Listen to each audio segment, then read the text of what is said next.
नमस्कार, tractor news में आपका स्वागत है। मैं हूं आपके साथ प्रियंका प्रमाणिक और आप देख रहे हैं ट्रैक्टर न्यूज बुलेटिन। आइए नजर डालें इस हफ्ते की फार्म मशीनरी से जुड़ी कुछ बड़ी खबरों पर।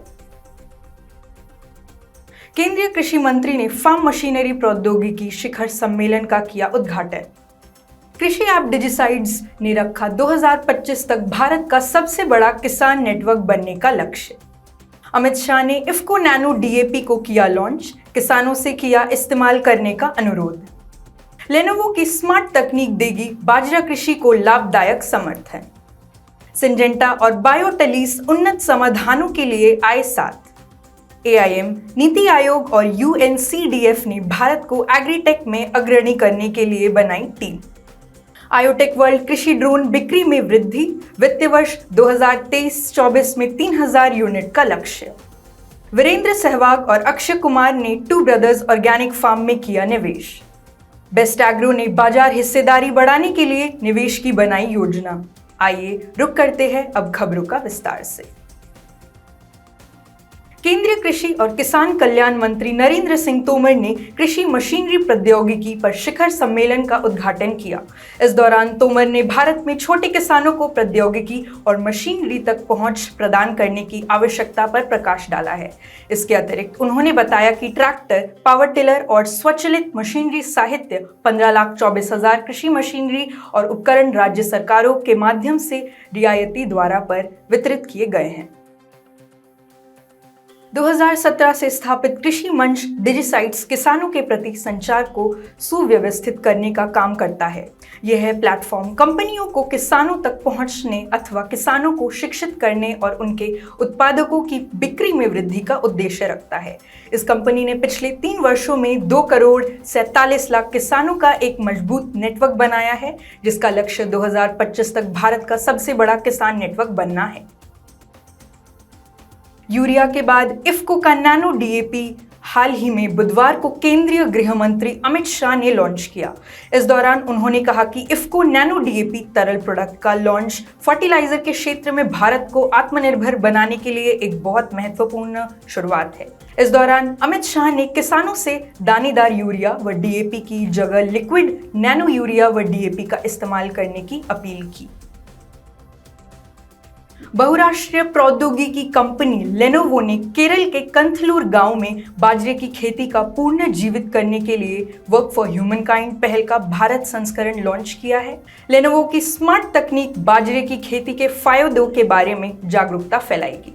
लेनोवो IHRD कॉलेज कंथलूर में Lenovo digital centre for Kanthalloor millet स्थापित करेगा, जो बाजरा कृषक समुदाय के लिए अपनी तरह का पहला केंद्र होगा। सिंजेंटा क्रॉप प्रोटेक्शन और बायोटेलीस ने विभिन्न फसलों में महत्वपूर्ण कीटों का प्रभावी ढंग से प्रबंधन करने वाले इनोवेटिव बायो कंट्रोल समाधान की संयुक्त रूप से जांच, निर्माण और विपणन करने के लिए एक साझेदारी की घोषणा की है। नया समाधान बायोटेलीस की एग्रोबोट तकनीक पर निर्भर करेगा, जो कीट प्रतिरोध के खतरे से निपटने और टिकाऊ कृषि को बढ़ावा देने वाली उन्नत तकनीकों तक किसानों की पहुंच की विस्तार करने के लिए कार्रवाई का एक नया तरीका प्रदान करेगा। अटल इनोवेशन मिशन, नीति आयोग और संयुक्त राष्ट्र पूंजी विकास कोष ने एग्रीटेक इनोवेशन में भारत को एक अग्रणी वैश्विक खिलाड़ी के रूप में स्थापित करने के लिए एक व्हाइट पेपर लॉन्च करने में सहयोग दिया है। व्हाइट पेपर एग्रीटेक स्टार्टअप्स के सामने आने वाली चुनौतियों के व्यवहारिक समाधान की पेशकश करके और राष्ट्रीय और अंतर्राष्ट्रीय स्तर पर उनके विकास को सुविधाजनक बनाकर इन नवाचारों को एशिया और अफ्रीका के अविकसित क्षेत्रों में विस्तारित करना चाहता है।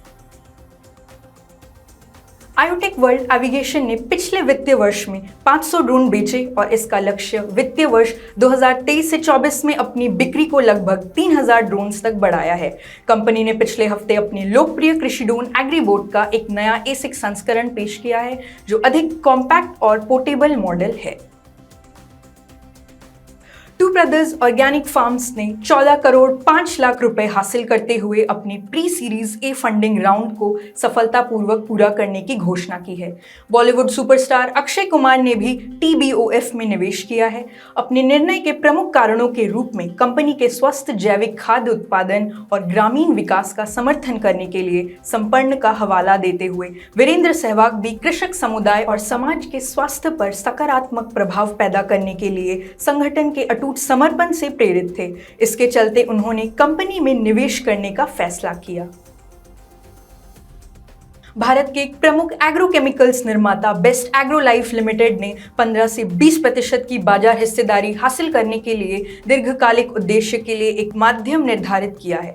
इसके अलावा कंपनी ब्राउनफील्ड और ग्रीनफील्ड पूंजीगत व्यय योजनाओं में निवेश कर अपनी निर्माण क्षमता को मजबूत कर रही है। कंपनी का लक्ष्य अपने फॉर्मुलेशन बिजनेस और B2C सेगमेंट का विस्तार करके 25 से 30% की राजस्व वृद्धि हासिल करना है। यह विस्तार स्वस्थ EBITDA की स्थिर डिलीवरी बनाए रखने और इक्विटी पर बेहतर रिटर्न प्रदान करने में मदद करेगा। आज की खबरों में बस इतना ही। ऐसे ही और खबरों के लिए जुड़े रहे ट्रैक्टर न्यूज़ के साथ। धन्यवाद।